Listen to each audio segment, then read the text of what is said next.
Okay, now this is a problem that has been given in the past by a teacher at Texas A&M, and I want to explain how to work this one. It has multiple batteries, which can be confusing. So the first thing that goes to your head is I want to use Kirchhoff's laws, but I'm not going to use this as a Kirchhoff's laws problem. The reason for that is there's only one loop. So I can collapse the circuit down, find the current that way, and then I'll have to do voltage drop gains as I go around the loop. Okay? Now, in order to drop it down to one circuit, that's not going to be too hard to do. I'm going to first draw this on my paper. We have a 20 volt here.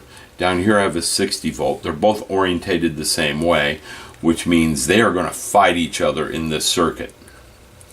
Okay, this is 4 ohms here, and this is 6 ohms here. This is 20 volts, and this is 60 volts. I have a positive here and a positive here.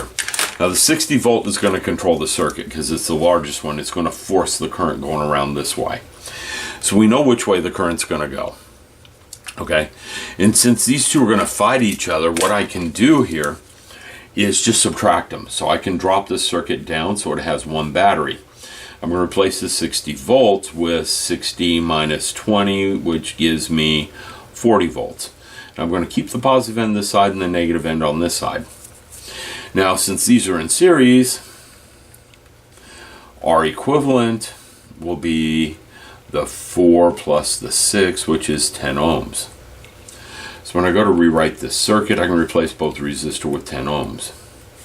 Then come in here and do Ohm's law, V equals IR, okay? And then I have 40 equals I times 10.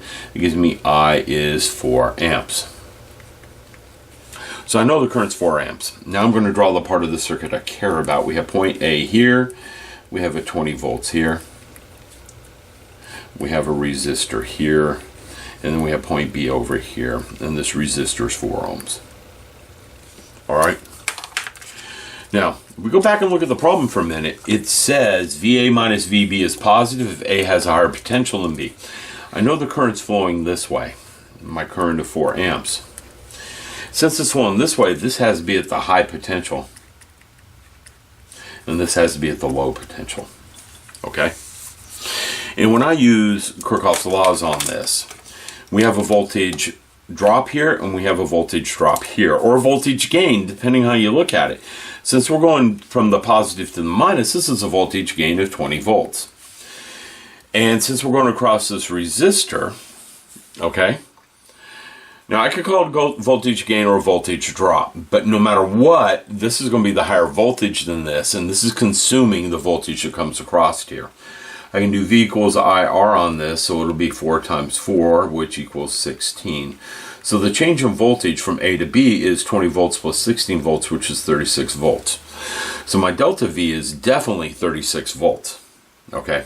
Since the current's leaving A and going into B, A has to be larger than B, so VAB will be plus 36 because the current's leaving A and going into B. Okay, sorry that wasn't on camera. So there you go. That's how you deal with that problem. And it really isn't that hard to do. You just have to remember that you do your voltage drops as you go across it. And the current always flows from high to low. So point A has to be high voltage, point B has to be at low. Okay? And the reason the current does that is current's moving charges. They're positive charges. So it's just following along with what the positive charges would do. Positive charges would go from high to low potential. So there you go. Hope you find that helpful.